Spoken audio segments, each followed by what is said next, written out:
It's my pleasure today to be speaking with Mareo McCracken, who is the author of this new book, Really Care for Them. Mareo, thank you so much for joining me on the Real Clear Values podcast. Hey, Tom. Thanks. Yeah, super excited to be here. Thank you. Mareo, to start things off, you are just putting out this new book. Has it actually been released yet, or is this just an advanced copy that I'm looking at the moment? Yeah, I gave you an advanced copy. I have some physical advanced copies, but officially it comes out in October. Okay, super. And how things are going? How are things going in the run up to that? I think so, pretty well. Yeah, it seems to be getting good reviews. People seem to think it might help them. And I just got my first bulk order today from a VP of sales for a company where they ordered the book for the entire sales force. So that was kind of exciting, right? So wow, yeah, it's good. Fantastic. The first big game sale then. Yeah, exactly. Excellent. So who's the book for? You mentioned that you've sold it to a VP of sales. So that probably gives us a clue, but who is it for, perhaps beyond sales? Yeah, so I think of sales as everybody in any job they've ever had, no matter if it's an accountant or project management, you're selling something to somebody. And Yeah. so while this book was written for sales professionals specifically, in general, it was written for anybody that needs to share an idea that other people might have to buy into, whether that's with time, money, personal investment, support, whatever it is.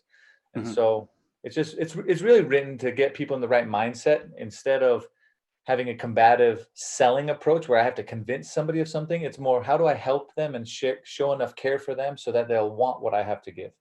That leads nicely into my next question, and that is, what is the book's core message? That there is some clue in the title, really care for them, but what is the core message? Why should we care? Well, then you can go really, really deep into why we should care, right? We're all humans, and so humans need connection, and the best way to build that connection is through positive interactions with other humans, and that connection is really vital and needed. But I think, at least from my experience, the more someone feels you care about them, the more you end up trusting them, and the more you trust someone, the more you're willing to share your vulnerabilities. And the only way to really help someone is to know where they're vulnerable, and whatever the product is, whatever the idea is, it's a bridge to something else. It's not the end result, but it's a bridge to something else. And if you're going to go over a bridge with someone, you need to trust them. And I think the secret solution is if you care enough. So if you care enough, you're going to study and become an expert in your field. If you care enough, you're going to be curious enough to find out what will help them. So I think the real secret to sales is caring. And it's very simple, but in practice, sometimes it's hard to do because there's other factors at play. Yes, absolutely. We're all human as well, and we have all these distractions that pop up and temptations to do other things, and then just the general vicissitudes of life as well, which make it all the more interesting and exciting. So really, like you say, the answer might be something quite simple and straightforward like care, but we're on an obstacle course here. We don't have a straight route through. The book itself, I have to say, Mario, is quite a tour de force in terms of how much you've included in it and the nuggets of wisdom that you've put in there. And the variety of sources is really quite impressive. You have quotes from everyone from Gary Vaynerchuk to religious leaders. Then you've got Cialdini's 6 principles of influence and things like that. How did you go about compiling all of this information and then really making the editorial decision about what piece of wisdom from other people are going to make the cut, and how are you going to meld those things in with your own wisdom as well? Wow, yeah, that's a really good question. So that's actually the first time I've ever been asked that specific question. So that's pretty good. I think the basic idea was most sales professionals don't like to read.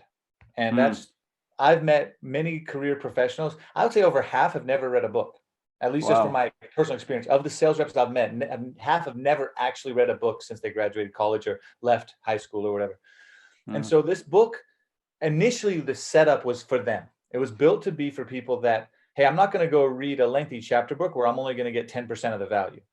So in my readings, and I typically read about 100 books a year or so, and that's not just reading. I do Audible too on double speed. So it's not that I'm sitting down reading 100 books, but I would always take notes if something struck me as important, even in the middle of the gym. If I'm in a set and in the middle of a rep of a set and I hear something, I'll stop my set and then I'll go take a note on my phone saying, hey, that was really important. And so I've probably been taking notes on sales type stuff since 2010 or so. And so I had a big library of stuff that I thought was important. It wasn't just sales related, but everything I read, since I was in sales, I kind of attributed it to how does this help me in sales, whether it was from Goethe or any philosopher or anything. How does it apply to sales? And so then, so I kind of had a library database. And then when I was putting the book together, I was like, okay, how can this be memorable? How can this be something important? So instead of a book that's filled with a great idea, but 10% is something I can take away, how can I make it with, let's say 99 chapters, 100 chapters, where every single chapter is important and it's short enough that I just get the main message. And so then I'm inspired or sparked enough to go study it on my own if I want to go deeper into the subject. So it's a very, you could call it even a superficial book in that it doesn't go deep into any one topic, but it does give you enough of a foundation that you can apply it right away. Yes. And so that was kind of my purpose and my focus was, hey, there's so much good stuff out there, but what is going to be most important as people move forward in their sales career? Yeah, that's quite striking, actually. And that's something that certainly resonates with my experience of reading the book, is that you say it's superficial. I think you're doing yourself an injustice by saying that, because what you're talking about are really rock solid principles in here, things that are time tested and scientifically proven in many cases as well. So what I like about it is that you can delve deeper, and you invite the reader to delve deeper into each of these things as well. So you give a quick summary of Cialdini's 6 principles of influence, but it's like, well, by the way, go and check out Cialdini for yourself if you want to learn more. And it goes on like that. So I really appreciate how you're inviting people to learn more. What interests me, Mario, is what you said about most salespeople not reading a book since they left high school or college, and why you're different. And you tell a story at the start of the book which kind of answers that question. Can you tell us a little bit about that story in terms of your family affiliation, if you like, with reading and books? Yeah, so it's kind of interesting. The story that I talk about in the beginning of the book is one of my ancestors. And I didn't know this story, though, till I'd already been in sales for 10 years. So it's kind of interesting. But I got into my love of reading in a kind of a different way. But I didn't really like business books or nonfiction until I was a professional, right? But the story is kind of incredible in that in Western North Carolina, in the Smoky Mountains, there was a farmer. He had a bunch of kids. And he was just working on his farm when a traveling salesman stopped by. He was back then, these traveling salesmen in the early 1800s, what they did is they would try to get people to buy their books or buy what they were selling, and also give speeches at the local community centers or the local churches or the taverns. And then hopefully people would pay them after they gave these speeches. So they were kind of like modern day philosophers trying to get people to listen to their talks. And so this one traveling salesman, he sold some books to a farmer, and the books were ancient Stoic philosophers. And once he sold those books to him, that farmer read them and really liked them. So he named his next 2 kids after him. One of those kids he named Cicero, happened to be my great grandfather. Wow, that's an awesome name. Yeah. Imagine being called Cicero. I know. Imagine your name is Cicero, right? Yeah. And his son, he named one of his sons Cicero, and they called him Chick though instead of Cicero. But right. So my great grandfather loved reading more than even his father did. His father read the books and was interested, but he would skip work. He would stop doing work on the farm and just go sit under a tree reading books. And it kind of helped him because he was the first one that then ended up going to college. He went to medical school. First he went to dental school, became a dentist, and after a while went back to medical school and became a dentist. And he just loved reading, and he was a very and it was all because his father had bought those books. So in his farm area, later more in the story that's not in the book, is in their county, those were the first 2 non-Bible books owned by individuals in that county at that time. Wow. He was the first one that bought those books. So it was a Western county in North Carolina. And he ended up, because he was a doctor, though, he was able to eventually save his dad's life. His dad got into a farming accident and his hand had to be amputated, and his son was able to save his life, all because he was educated, right? And so it kind of inspired me that, hey, it was a salesperson that initially started all of that, though. It was a salesperson that cared enough to share this message and say, hey, I have these books that I know will help you. And they helped him for generations, because Cicero's children, he had 10 children of his own, and all of them were extremely successful professionally or academically. They became a superintendent of schools, where there's a school district in Spartanburg, South Carolina. John McCracken was the the superintendent of the school district for 30 years, and now they have a junior high named after him, right? Or my grandfather was a colonel in the military, or there's lots of doctors and attorneys that came out of those 10 children. And so all because of one salesman decided to say, hey, I have something worth sharing. And then that just showed that if you have something you can share, you should share it probably. Yeah, yeah. Wow, that's a really powerful story, and it's quite something that you didn't know about that until you'd already been in the profession for a little while. So Yeah. that's fantastic. So sales then isn't such a dirty word after all. It shouldn't be. It is. It is. It is still a dirty word, but it shouldn't be. Yeah. And that's something that I get across, that comes across in the book. I infer that from the book as well, that you talk about how sales isn't sleazy, but salespeople can be. And you seem to take a real pride in the fact that you are in sales and that you are a professional and that you are a craftsman in the context of sales. And that's something that particularly resonates with me, because I think in the UK, maybe we're even more skeptical about or cynical about salespeople than you are in America, in the US. I could be wrong on that, but that's just my kind of finger in the air take on it. Yeah. And I have, like you, I have seen the difference between the two, the people who are real craftsmen and women who really care about their customers and really want to be creative in working with them, and then those who are just literally trying to get the sale in and move on to the next one. So I want to pick up on a comment that you made, which relates to this in the book, and it comes back to the title, and it comes back to this idea of care. You wrote, professionally, every mistake I have ever made can be boiled down to two main reasons: I didn't know enough, or I didn't care enough. Can you elaborate on that a little bit and how you came to that conclusion? Yeah, the hard part was actually, you first have to admit that it's your fault, right? Sure. And because if you're a victim, then it's somebody else's fault. So the hard part is really just saying, hey, I wasn't a victim of the situation. Something I did caused this situation. And now in real life, there are victim situations. We're not talking about those. We're talking about in a situation where something bad happened, and could I have done something different to avoid that situation or create a different outcome? And most of the time, my initial response always was, no, it was their fault. It was the client's fault. It was my boss's fault. It was somebody else did something that affected the way I performed. And so the first step is you just have to kind of say, that's not necessarily true. And even if it is true, it's not a truth that will help me. So I have to embrace a different truth that will help me, right? And so often we make mistakes when we're young or new in a career where we don't know something. We say something that we think is true, but it might not be true. So we don't know it's not true, or we don't know how to help somebody. And so that's maybe just you don't know enough, or you don't know how a process works, or you're selling a complex solution to somebody, but you don't know all the details. And so you don't know something. So you make mistakes. And those are easy to fix because you can just go study and learn and make the mistake. But when you don't care enough, and sometimes it depends on your skill set. Some people aren't very detail oriented. Like, I'm not very detail oriented. So for me, learning to care about details, even if I'm not good at the details, but I have to care enough to get them right so I don't make mistakes. Or if you cared enough about your client, you wouldn't just ask superficial questions, you go deeper. So at least I can look back and say, if you care enough, you'll find out whatever it takes to solve the problem. And if you don't care enough, then you'll just kind of skate by. And sometimes that works and sometimes it doesn't work. But all mistakes can almost be fixed by either knowing enough or caring enough. And usually it takes a combination of both. Yeah, I love that. It's so simple, but it rings so true. And I like your point as well about victimhood and that chosen identity, because many times, like you say, quite rightly, that there are situations in life where people are genuinely victims of horrible things.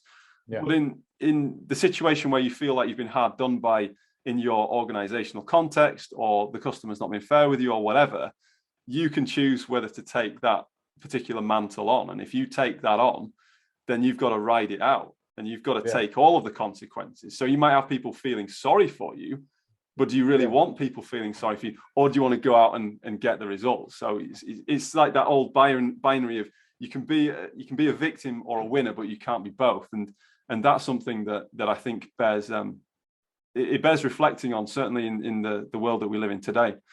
Okay, very good. I also like just from the foreword in the book from Jeb Blount, he talks about there's a particular phrase that he used. He says how we feel before we think. And I read that and I thought, okay, yes, we really do. You know that scientifically about how the brain works. So how does that then relate to care, about the fact that we feel first? Well, if you've ever walked onto a car lot to buy a car, you can feel if the salesperson right away just wants to sell you, and if they're attacking you or stalking Mm, you just so they can sell you, you can feel it before they ever open their words. So yeah, even before they start talking, you can feel their energy, their presence.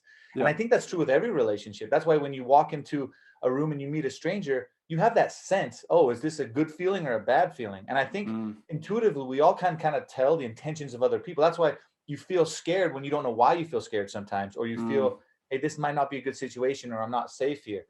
I think in every situation in life, if we're paying attention, we feel before. And our objective then as salespeople, though, is to not bring negative energy and to not mm, bring that negative feeling to other people. If we can create initially a positive atmosphere, a positive feeling, then it mm, opens the door to start showing that we care. But we have to mhm. care enough to think about their needs and wants first before our own needs and wants. And the Yeah. biggest problem, though, I see is how salespeople are paid and structured. They're paid and rewarded to often not care about the customer. Mm, Whereas if you go deeper, that's not necessarily true, but that's how it's perceived. yeah. And so they see the easiest route to not care. And then that comes across in everything they do, in the emails they send, and how they make their phone calls, and the conversations they have. If your initial driving motivation is wrong, every action is going to be wrong. And that's Yes. hard to overcome. Yeah, yeah, yeah. That's really interesting. So it talks about the focus and where the focus is. Because I have to speak to this and be devil's advocate a little bit on here, because you're talking very much about caring about the other person and putting their needs first.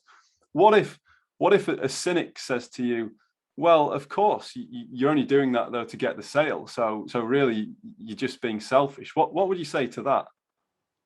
Yeah, it's true, right? It's very, Okay. very true. It's not wrong to Yeah, want to feed your family. It's not absolutely. Yeah. wrong to search for win-win situations. Yes. So yeah, sure, it's true, but why? And then if they say it in a cynical way, if you say that and say, yeah, but what's wrong with that? Sure. What's wrong with when I'm making dinner, I feed you dinner so you're not hungry anymore, but at the Yeah. same time, I made myself dinner and I fed myself. There's Excellent. nothing wrong with me feeding myself as long as you're getting fed too, right? Yeah. It's Yeah. sharing, it's community, it's togetherness. So when people say that, they're missing. I think they're missing the whole point of a sale. Mm, Yes, it's a win-win relationship, and if you're not searching for a win-win, then it's wrong. If you're looking to screw mm, somebody over, Wolf of Wall Street style, where you know what you're selling is wrong and garbage, you have to mhm, walk away. And I've been with a company where once I got to that point where I felt once I was selling, I couldn't believe it, and I had to walk away. And it mm, was really hard to walk away because it was a good position and I felt it was had a good status, right? But I had to walk away because I didn't believe in the product anymore. And that mm, happens to lots of people. Lots of people I've talked to walk away from a product they don't believe in anymore because they don't believe it's giving the outcomes. And so mm, if that's the case, then you might have to do it. But yeah, of course, the purpose, why we're doing something, but there's multiple reasons to why something happens, right? mm. People build things for lots of different reasons, and they all can be true at the same time. They don't have to be mutually exclusive.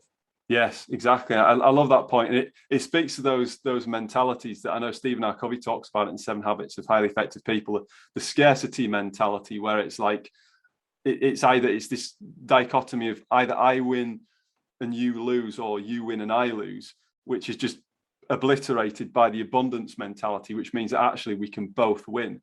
So I like that response, and I like that you step into that and say, well, actually, yeah, of course, I'm helping you so that I can help myself, but we're both going to win together, and it's not going to be me doing you over. We're going to be working in partnership towards a shared end, which is going to benefit us, each of us respectively, but also collectively as well. So yeah, I really like that. I think that might be part of the problem with the perception of sales in the UK as well, is that isn't seen often enough, perhaps that there are behaviors in salespeople, just in general daily life, that people see and they're accustomed with, that don't really give them the value that they might like, and they might have buyer's remorse about something. They might feel like they've been misled and that they haven't got the outcome. So I think that's another really important point you make as well, about the salesperson believing in what they're selling. I can't imagine trying to sell something that I don't believe in. I don't think I could do it. I think I'd turn into a lousy salesperson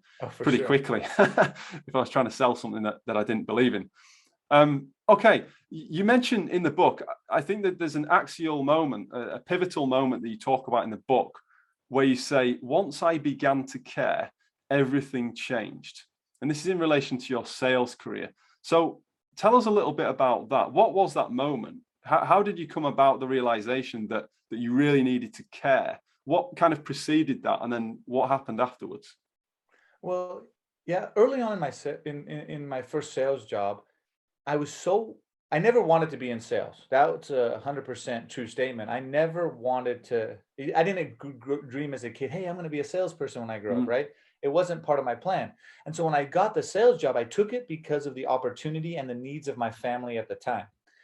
And so I was learning it on an academic level. I was studying, I was trying to figure out how to be a good salesperson, what to say, what to memorize. And I wasn't focused on the other people. I wasn't focused on who I was selling. I was only focused on what I had to do. And that was really, really hard because I learned everything I should learn, but I couldn't apply it. Because if you don't care about the other person, no matter what you apply, they're going to feel that you don't care about them. So they're going to feel it. And so I think the pivotal moment came, and it came at stages. It wasn't all at once. It was that first stage was I have to care about the other person. And then that helped me be a great salesperson. But then when I became a sales manager, my focus went back to stop caring about the people I was leading and started caring about the numbers that I had to report to my boss, right? And so it happened multiple times throughout my career where I had to figure out, okay, what am I supposed to care about? And then if once your focus is the right way, then everything else makes more sense. But if your focus is wrong, nothing makes sense and you get confused. Yeah. Yeah. So in a practical sense, just to give us some examples, what does it mean to care, to make this idea of care tangible in a sales context, whether it's for the customer or for people in your team? So a lot of it is in how you ask the questions, I think. I think that's the first evidence. Are you asking questions to make your life easier or to make their life easier, right? And so one way lots of people always on a sales call, they'll say, well, do you have approval to sign off on this project? Well, when you ask that question, all you're saying and all you're asking is, hey, can you help me make the sale? Or are you Instead worth of it, talking to? yeah. Are you worth talking? So you're qualifying them as somebody, you're insinuating that they're not worth talking to unless they can make the decision. Yeah. And that right there is treating them as an object rather than a person, as a tool, as a means to an end. And that's not who they are. They have needs. And even if they can't sign off on the project, they're talking to you because they have problems too. And so I think a lot of it starts in how you ask questions. The second then is after you're asking questions the right way, it's how you respond to their questions. Lots of times, and happens all over in the sales world, and this is what really aggravated me a lot early in my career, is they teach you to avoid questions you don't want to answer. They teach you to just skip over questions. But anytime someone does that to me, I can feel that they're avoiding the question or they didn't answer it or they didn't answer it the way I felt was appropriate. So if you don't respond to the person the way they expect to be responded to, they're going to feel it. And eventually it's going to build animosity. It might not the first time, but if they keep asking for the price and you keep saying, well, I can't give you the price, then you're kind of hiding, or you just ignore it and say, well, you know what, it's variable, all this stuff. And that even the top trainers today teach you how to avoid answering those type of questions until the right time. And I don't agree with that philosophy at all. I believe the more transparent you are, the more your sales are going to increase. And every single position I've been in, that's been proven. The more transparent you are, overall, you'll have way more long-term success. Short-term, yeah, you might lose a few deals, but that's the purpose, right? You're supposed to not serve people you can't serve. You're only supposed to serve the ones you can. And so that's how you can weed people out without making them feel horrible, is you just be 100% transparent, and then they can weed themselves out. You don't have to be the one weeding them out and making them feel less than. Yeah, absolutely. I love that point about price. I'm smiling because I came across that early on in my sales career as well. You know, don't give people the price. You know, for goodness sake, someone asks you for the price, don't give them it. You know, make them work for it and make them jump through all these hoops before you actually tell them what the thing is. And the whole point is that the price, I think Seth Godin in one of his books or an interview that I listened to, I can't remember which it was, but he said something to the effect of, in terms of your marketing, your message should really be that this isn't cheap, but it is worth so much more. Or no, this costs a lot, but it's worth even more than that. And that's Yeah, really the point, isn't it? It's about having those conversations with people to determine, can I really serve you? Can I really deliver value to you greater than what, or much greater than the cost of what it is that I'm charging for the thing? for sure. So yeah, so a lot of what you're doing is I suppose I wouldn't necessarily say you're being an iconoclast, but you're taking some of these time-honored sales traditions, if you like, and you're taking them on really with such a fundamental principle as care and actually wanting to genuinely serve the people you're speaking with, which is really powerful actually, because I find that it's quite irrefutable. When you try and argue against it, I think it's very difficult, isn't it, to how do you argue about caring for your customers more, for example? It's kind of irrefutable when even when you take it to the nth degree and look at it from different points of view. So talking about customers then, and talking about moving from that transactional relationship of I've got numbers to hit and I need to sell you something before the end of the month, to I want to build a relationship with you that is going to last for not just weeks, months, but years. How do you go from that? How do you get from being on the opposite side of the table to someone to the same side of the table, working shoulder to shoulder in partnership with them? Yeah, if your goals end up aligning with their goals, that's really the only way to do it. And so one of my favorite books is by Ian Altman. It's called Same Side Selling. So it kind of brings up that point where you get on the same side as them. That's the whole metaphor of his whole book. And so the purpose is you find out what they want to do and what they want to accomplish and what they're afraid of. And sometimes they don't know what their end result is going to be, but they know what their problem is and they know they want to overcome the problem. So sometimes they know the end result, sometimes they don't. But either way, once you can show, so I don't believe true empathy actually exists, but I believe you should try to practice empathy as much as you can, because you'll never understand what somebody else is going through fully, because you can't walk in their shoes, but you can at least try. And I think that's where caring comes in that example is the more you can try to understand what the person is going through, then you can actually then get on the same side as them and they'll be able to feel it. And a lot of that goes into what you suggest and what you share with them. Lots of people hold back knowledge or hold back information, and that doesn't help anybody. You give as much information as you possibly can after you know everything that they want to tell you. And sometimes though, people don't open up until after you tell them everything you know, because they're worried you're going to misuse the information or use their information against them. So it's definitely a game of sharing information and hopefully eventually getting to the point where they open up enough to tell you that you can get on the same side. Because if they're not open for you coming to their side of the table, they're never going to let you on their side of the table. You can't force your way to their side. So you just have to have genuine conversations, right? And those genuine conversations turn into trusted relationships eventually. And sometimes you can do it in one call. Sometimes it may take 3 or 4 calls. There's no speeding up the process. It's really how do you ask questions, and do the questions show you care, or do they show that you're selfish, right? Yeah, absolutely. That just reminded me when you said that how you can't speed up the process. It reminded me of the words of Stephen R. Covey when he said, or he wrote, with people, slow is fast and fast is slow. In other words, you've got to take your time with people and relationships. You can't just railroad people through and force them to do what you want to do. I have to say, in terms of, because I like to work in partnership with customers and get on that same side of the table. And one of my frustrations, maybe a weakness of mine, is when people don't necessarily want to do that. They want to have that relationship in its certain place and they want to keep it in that place. But we've always got to remember that that's their choice. And if they want to work like that, and we can serve them like that, then that's absolutely okay as well. And so it's very much about meeting people where it is, isn't it? It is, yeah. You can't force anybody to make a decision, and the more you pressure someone into make a decision, the more they'll have buyer's remorse, or the more they'll just back away and won't do business. So you're right. You can't force relationships. You can just do your best to help them. And that Stephen R. Covey quote reminds me of a Navy SEAL, a U.S. Navy SEAL quote that says, "Slow is smooth and smooth is fast."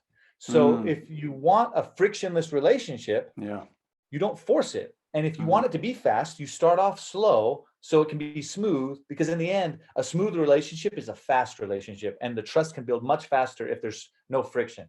Friction is what causes slowness, and that's in anything in life. Friction slows everything down.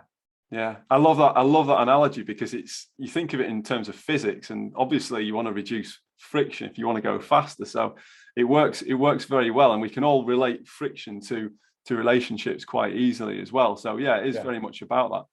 Interesting. Now, we're talking about serving other people, about caring for other people and putting their own needs first, or their needs first. What about self-care? Because you do make some reference to things like, you make references to things like prayer and meditation and different references to self-care. So how does self-care fit into caring for others?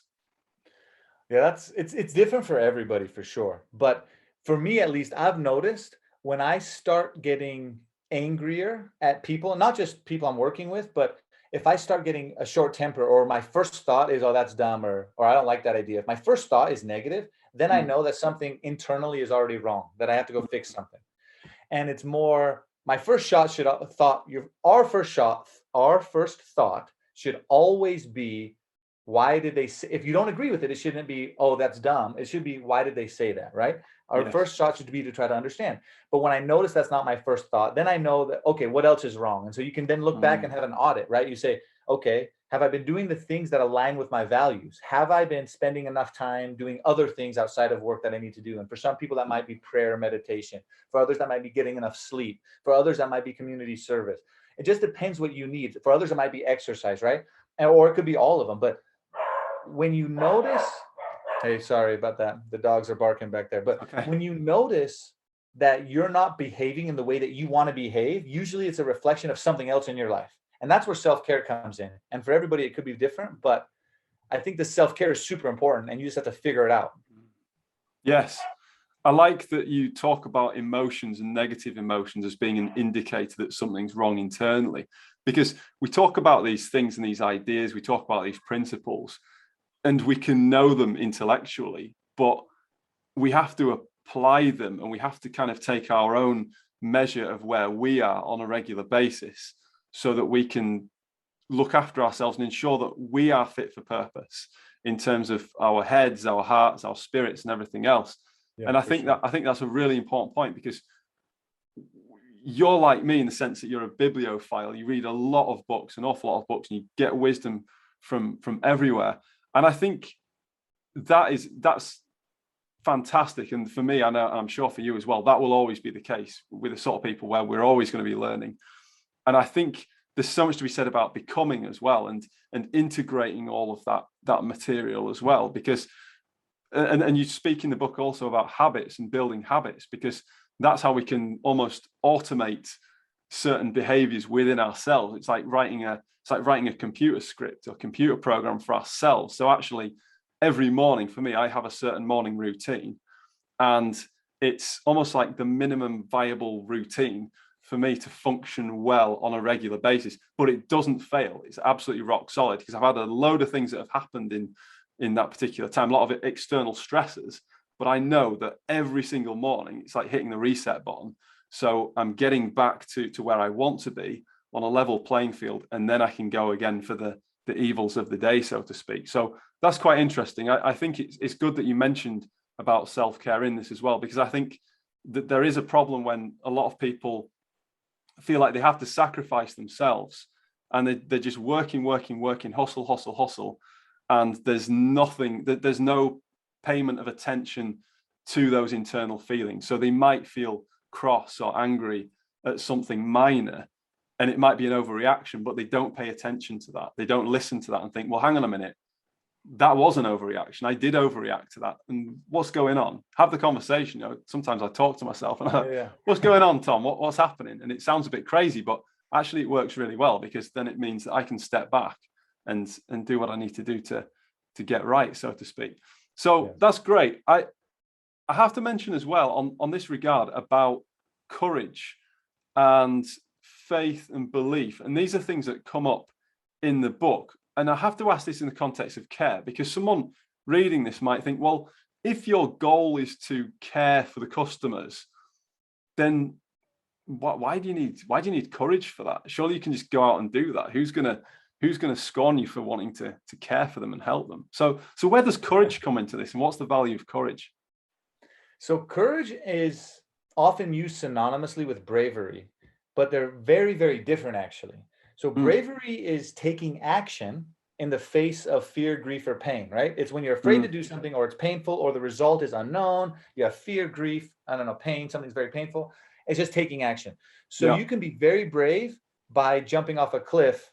That's brave, but it might not be the smartest thing to do. Courage is taking the right action in the face of fear, grief, or pain. And that's where the difference is. So if you do something that requires bravery, that's great. But if you do something that requires courage, that means you're doing the right thing. And often doing the right thing is hard to do for a couple of reasons. One is you don't know if it's the right thing to do.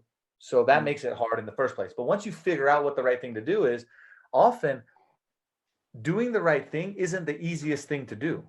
Caring for your customers is often harder than going the short way and just disqualifying people or throwing them off or getting mad at them or being angry or just lying in general. Just straight lying is often easier than telling the truth in lots of situations, or avoiding hard conversations. That avoidance is the opposite of courage, when you're avoiding hard conversations. And so when a customer's unhappy with you or something you said, you just avoid it and ignore it until it goes away. That's the opposite of courage. So courage is often hard, but it's the right thing to do. And it takes courage to love somebody the right way. It takes courage to ask the right questions. It takes courage to do what you need to do. Whereas bravery, it's needed. We need to be brave. Yes. But courage, I think, is a little more important. Yeah, I like what you say about that in terms of stepping into people's dissatisfaction and unhappiness with us, because you mentioned this in the book as well about complaints, as if to say complaints are great because someone's telling you exactly what they need.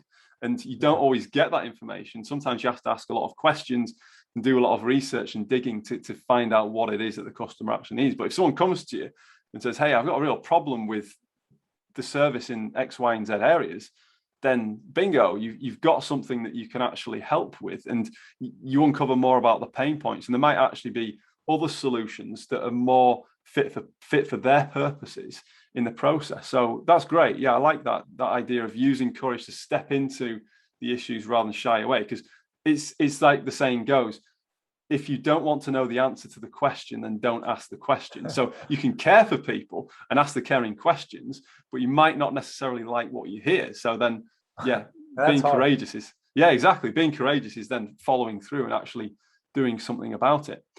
I just want to shift gears a little bit here, Mario, if that's okay, and talk about labeling. You mentioned labeling in the book. What is labeling? And how does it relate to sales success? So labeling is probably my most favorite topic of the entire book, because we label ourselves and we label other people. And a label is anything you call someone. So if you see someone down the street and they flip you the bird, you say, hey, that person's a jerk. You just labeled them a jerk, right? Or if somebody just got out of jail, you can label them a thief or a criminal. That's their label, right? Or if your child does something good, you say good boy. That's a good boy is the label that you gave them. And the problem with labels is most people live up to their labels. And that's proven in sociology and psychology. When criminals are called ex-cons, they're much more likely to go back to jail and do another crime than if they're given different labels. And so there's been lots of studies about those kind of things. My personal story is, I remember my whole life, my mom called me her little peacemaker. So it was 6 kids. My mom, she's a single mom. She raised all of us by herself, single mother. And she always called me her peacemaker. And so I thought it was my duty and responsibility, especially in my teenage years, whenever there was fighting in the home, to stop the fights. And we lived in a little tiny home, 6 kids, there's going to be fighting. We're all on top of each other. So she called me her little peacemaker. When I was 18, 17, maybe, she actually told me the real story, that when I was 5, 6 years old, I was her worst child. I was the one always fighting, always doing the worst things. And so she labeled me something that I wasn't yet, but I grew into the label, right? And so then ever since then, and when I was in college and I studied sociology, I learned about something actually called the labeling theory. And I'm like, oh, that's what my mom did. And that's what we can do. So if we label a customer as bad, or we label a prospect as bad or not interested, that's the label we give them. And they're going to live up to that label no matter what. Because we treat them the way the label says to treat them. We always do. If they have a label, we're going to treat it. If this milk says expired, we're going to toss out the milk because the label says toss it out. So whatever the label is, we're going to follow. So we can choose the labels we place on others and the labels we place on ourselves. Absolutely. I think that's interesting because I think it relates to storytelling as well, doesn't it? Because the label is almost like a truncated version of a story, because Oh, for sure. you hear the label and you think, okay, well, that means that there are all these a priori assumptions associated with the label. Oh, well, this label means all these different things, this whole list of things, and some of them can be very negative, and some of them can be quite positive, and some of them can be fairly indifferent, but they're quite powerful. So another thing that you talk about in the book is the power of stories, and you talk about you seem to draw a dichotomy between good stories and bad stories. So what would you say the difference is between a good story and a bad story, and how can we use more or create more good stories and do away with the bad stories? So a bad story is a story that if that story was true and we live up to that story, whether it's true or not true is not the point. We always believe the stories we tell ourselves. And so if the result of that story doesn't align with our goals, it's a bad story. Any good story is one that results with us alignment with our goals. And so giving stories to customers that align with their goals is good. Helping them giving them stories that don't align with their goals is bad, even if it's a good story in general. Even if the motive was good, the story was good, the purpose was good, if it doesn't align with their goals, it's a bad story. And so a good story is one where, hey, I want to become this way, so I'm going to tell the story in this way. And your life is full of stories, and what excuses we accept or what realities we accept, it becomes our story. And it's the same for our customers. Just because something's hard or always been done a certain way doesn't mean it has to be done that way in the future. And a story can paint that picture for them, saying, hey, this partner did it this and this way, which could also become your story if you follow in those footsteps, right? So there's lots of ways to tell different stories, but stories are, like you said, are just in-depth labels. Basically, the label is the short version and the story is the long version, but in the end it's all part of that same kind of concept. So the stories that we tell ourselves are crucial, and the stories that we tell to our customers are crucial. What about the stories that customers tell us? What sort of role do those stories play in relation to us as salespeople then? Well, that's the best you can actually ever find, because they tell you what they're thinking and what they're believing. So they tell you their goals, their dreams, their needs. All of that comes out in their stories. They can tell you exactly how their last project failed and all the reasons it failed. And so you can know exactly how they approach problems just by how they approach their last problems. And so you can see, this is what's happening, this is what's going on. And then you can use that story then to tell them another story and say, hey, this is your current reality, but imagine if we could do it this way. Or based on what you said here, is this what you're saying now is what you want your goal to be? And so you can rephrase their story and use their story to help them create a new story. But yeah, the stories they tell you are so vital, because that allows you to understand them. And once you understand them, you can do anything. Yeah, I like what you say in the book as well, just moving on from this, about how you seem to, I can't remember the exact words, but you seem to dissuade people from presenting too soon.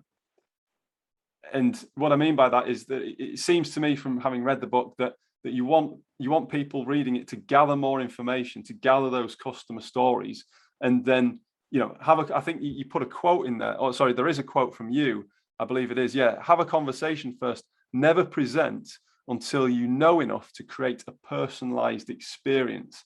I think that's really important. I think it's something that's easily missed, because it's very common for salespeople to have the presentation. I remember I worked for a company once, and we had this quote unquote business case, and it did not meet the reality of the vast majority of customers. And it was early on in my sales career, and it was quite painful, because I was sometimes laughed to scorn. However, what I did have on the back of that were really good conversations, because it was a question of, I didn't shrink away from that. I was asking the question of, well, why do you think that's hilarious? Or why do you think it's ridiculous? And what is your actual reality? So I think it's really important to be able to tease those stories out of the customers, and then apply it, like you say, in their context, so that it can, these ideas that we have in ivory towers, or with a small amount of people in a focus group, when they actually come in contact with the real world and those specific people, they do actually deliver the value that we hope that they will. Yeah, exactly. That's a great example. Yeah, very good. I'd like to talk a little bit about mentors as well, because you speak very strongly in favor of both mentors and coaches. Yeah. What would you say to somebody who's looking for a sales mentor, in terms of, firstly, the sort of attributes that they should be looking for in a sales mentor, and secondly, how they should go about becoming a mentee? Yeah, that's a good question. And it really depends a lot on their situation. But a mentor is someone who's done before what you want to do, Yeah. where a coach hasn't had to have done it. You have Mm, lots of the best coaches in the Olympics were never gold medalists themselves, but they can coach mm, Olympians, right? So coaching is different than mentoring. Mentoring, though, they have to be someone that's done what you want to do. So that way, when you talk to them, they can give you real world insights. Hey, this is how I accomplished it, and this is why I was successful. And mm, it's more about getting that insider knowledge and friendship and guidance. And hopefully they can make connections for you and introduce you to the right people. There's lots of reasons why you'd want to mentor. Whereas coaching is super needed, but very, very different than mentoring. Mentoring mm, is definitely more personal. And how you go about finding a mentor is you need to find someone that's done what you want to do. So if you mm, want to become a top salesperson at your company, find out who the top salesperson is and figure out a way to help them. And the mm. way to get a mentor is you help them enough so that then when you do make the ask, then they want to help you back, right? Yeah. I remember there was a book that I really, really loved called My Orange Duffel Bag. And it was by an author called Sam Bracken. And he was homeless and he lived out of a duffel bag when he was a Mm, teenager. And it was an orange duffel bag. And he still has that duffel bag that he lived out of when he was a teenager and he was homeless. He had a very hard childhood, right? He ended up getting a football scholarship and walking on a football team, then earning a scholarship and doing all these things and had a great career. And I just loved his book so much that I said, hey, someday I want to be able to tell stories the way you do. And mm, I would support his book. I would tell everybody I knew to read his book, and he took notice of it. And so then when I asked him to be my mentor, he was very, very willing to say, yeah, I would love to be your mentor because you've mm, been supporting me. And so mm. I think the best way to get a mentor is to support them first, and however they need to be supported. It might be different. It might be somebody at your company, and you want to find a way to support them so they want to become your mentor. But Mm. that's a mentor, and they're very important to find, I think. Yeah, yeah, absolutely. I have to ask another question. It kind of relates to the mentoring question as well. And it's about staying in your lane, because this is a question I meant to ask earlier, just in terms of in relation to care. I think Yeah. it's tricky when you are a caring person. You can very easily get pulled into the drama triangle and become the rescuer. And Yeah, yeah.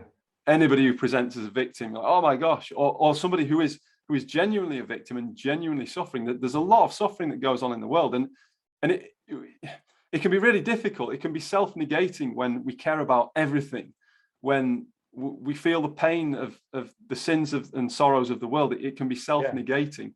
So how can we stay in our lane in terms of what is within our area of stewardship to focus on, and how can mentors help us with that as well, particularly in the sales context?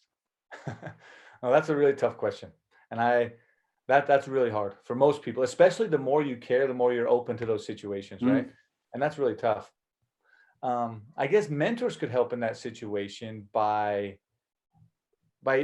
by having probably been there before. If there's someone you want to become like, they've obviously then been in the situations that you're currently in because they've gone yeah. through it, right? And so that could be something you could bounce off them and you could get their ideas. But as far as how do you know when to push and when to pull back or when to give more or give less, that's a really difficult question. And there's almost, for me personally, it's probably different than some people, but it comes down to prayer and meditation and really Mm, thinking, hey, can I do this person more help than harm? And do mm, I have the energy and bandwidth to do it without sacrificing my real priorities, right? yeah. And for some people, that's not a good answer. But for me, that's how I approach all my most difficult problems. And that sounds like probably a very difficult problem that you'd have to approach in a way that would be good for you. Yeah, yeah. So there's a level of discernment that needs to be done, and you have to find out how you are going to discern the amount of energy, attention that you're going to put into a particular issue, or if any at all, if it's beyond your. I think it was again. We're talking a lot about Stephen R. Covey, aren't we? Talking Yeah. about yeah, the circle of concern, all the things that you Yeah, care about, and you're exactly. concerned about, and then you've got the smaller circle of influence in the middle about the things that you can actually do something about. So okay, very good. I had to ask you that in the context of care, because I think that's something that a lot of people will wonder about in terms of not straying outside of their lane and confounding themselves. Yeah, I need to In think more about that because I really don't have a good solid way to talk about that yet. So that's good. it's That's a great question.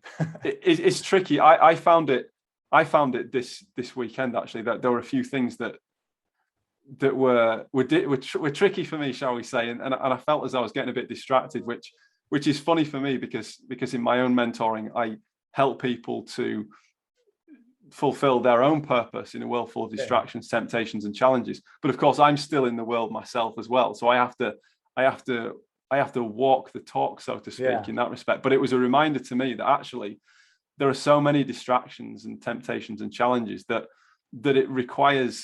it does require real diligence and real focus on what the goal is, what the mission is, what the purpose is, so that we don't get pulled about in all these different directions. So definitely something that I think is to be addressed on an individual basis in terms of their particular focuses and abilities and opportunities as well. Yeah. And just going back to the book then, Mario, there's something that you put in there about memorization. And I think it's the only time that you mention this, but you write, memorize your value statement. Don't worry about memorizing anything else. So what is a value statement, and why is it so important that you advise that we memorize it? So I guess I'll answer the second part first. Is the reason it's important to memorize is because that's the whole reason you exist in your current role, is to help to help people realize that value. Now, how it plays out, that value might be different for different companies or different clients, but you're bringing some sort of value to them.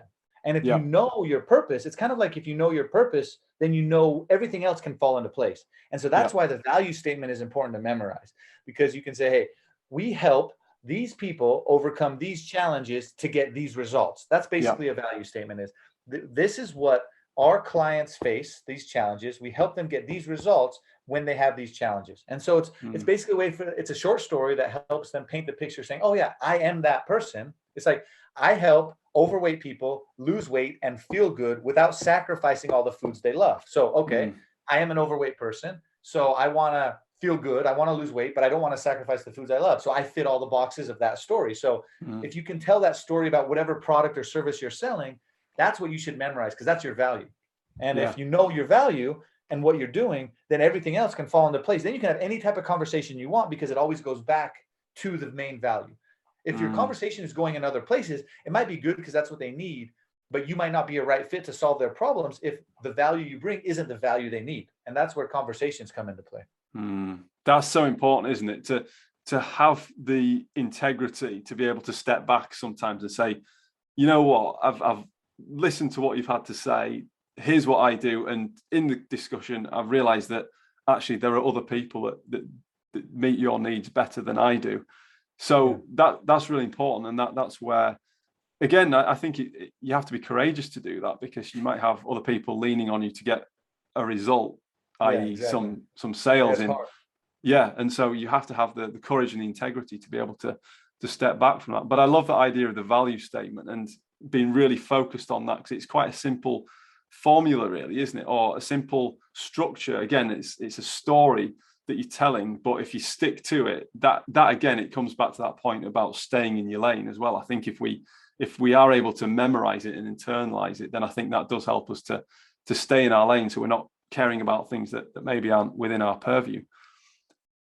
Towards the end of the book, Mario, you write about 21 rules for success. Yeah. Which are the most important of those 21? Oh, shoot. That's a tough one. I think the first one, you take care of those you love and trust, right? That's always first responsibility. No matter what else happens. And I guess there's famous quotes about it. I think it was David O. McKay that said, no amount of outside success will compensate for failure in the home, right? Yes. And the home could be anything to anybody, right? Like your home, even if you're single, might be your closest friends or a cousin down the street, whatever it is. But the people you care about need to be the ones that you spend your most effort on, or else your values are aligned, because you always do what you care about most. And so if you actually care more about, let's say some people go to the gym for 4 hours a day, they care more about the gym probably than other results. And that's fine. That's what they care about, as long as that aligns with their values. So I think if you honestly take care of the people you love and trust, and you do that, and everything you do is for that purpose, then everything else kind of will fall into place. And at least you won't feel misaligned or bad about yourself. Because if you feel bad about yourself, then everything else goes off the rails. But once you can start feeling confidence, feel good in yourself, everything is kind of working in that sense, then you can put the other pieces of your life together. Yeah, I like that. I like that. One particularly that I liked of your 21 rules was be true at all times. Integrity eventually always matters. And that word eventually is so important, because we have these issues of short-termism cropping up again and again and again.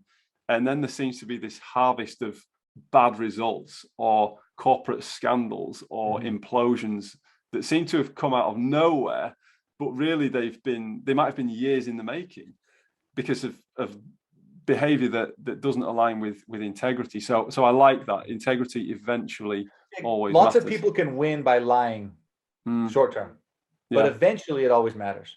Maybe not in the short term, but it always does eventually. And that's just for yourself too. Some people never get caught, but inside, you know that nobody can feel good long term by being bad, right? It just doesn't work. Long term, it doesn't work. Yeah, exactly. It reminds me of a conversation that I had with someone when I was a missionary with the LDS Church in Madagascar. He wanted to go and cheat on his wife, and he wanted me to tell him why he shouldn't do that.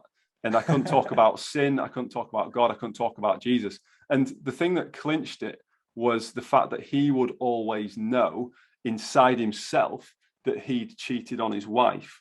And I also put it to him, I said, well, if you are so sure that it's such a good thing to go and cheat on your wife with this beautiful woman who's texting you goodness knows what time of night, then why are you asking a 19-year-old kid about his opinion on it? Why do you care what my opinion is? And he was quite cross about that.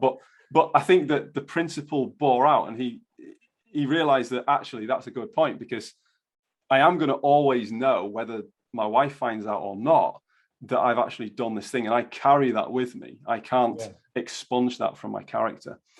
So that actually leads on nicely to one of my final questions, Mario. In terms of the book itself, what advice would you give to somebody who reads the book and really gets what you're saying, says, you know what, it is all about care. It is all about caring more for the customer. It is all about doing things in this particular way. But they work in an organization where they're not allowed to do that, or they have a tyrannical boss who's bearing down the neck and saying, close now and just get it done. To hell with caring and all that sort of stuff. What would you say to that particular salesperson? Good luck. No, you try your best. And then if you're in sales, and so this is the beauty of sales, for most of the world, if you're in sales, and I've worked in Asia, South America, Europe, North America, most of the world, I've never done business in Africa, so I can't speak for the whole world, but in Australia, New Zealand, most of the world, if you're in sales, you can find another job in sales. You can sell something else. And that's because for so long, sales was just treated as an also-ran. So the barrier to entry is very low. And so it's a very portable skill set. If you can learn to care about someone, you can learn about the product, you can learn to sell. And so my first advice would be find a way to find a place where the boss and the company have values that align with your own values. You'll be much more successful financially and at peace. But until then, you just have to start caring more about your boss, right? You just have to care enough about what they want to figure out, okay, how can I serve them the best while I'm here? You have to make the best of a bad situation, because you can't, maybe you have bills to pay, right? You have to feed your family. You can't quit your job today. So you have to make the best of a bad situation, which is hard. And you know what you're doing is going to be very difficult. But first step is don't rock the boat until you can. The second step is do everything you can to find an organization that aligns with your values. Great point. I love that point as well about the portability of sales skills and how you can move around, because everybody needs sales. There's been all this talk about automation. Oh my gosh, the future of the sales profession. But people need people, and so I think that we're always going to need salespeople. This has been a fantastic conversation, Mario. There's so much value in it, just as there is in the book itself. When does the book actually come out? October 26th is the release date. Excellent. And where can people buy it from? I'm guessing Amazon. Amazon. I think it's not available in the UK till November something, 7th or 10th or something, but it's going to be available hopefully in most places. But Amazon is and then of course Barnes and Nobles and other book sites, but Amazon is the one everybody knows. Okay, super. Well, having read it myself, I highly recommend it. Well, thank you, Tom. I appreciate that. Thanks for your questions and conversation. Yeah, my absolute pleasure. Mario, thank you so much for your time on the Real Clear Values podcast. Hey, thank you very much. Appreciate it.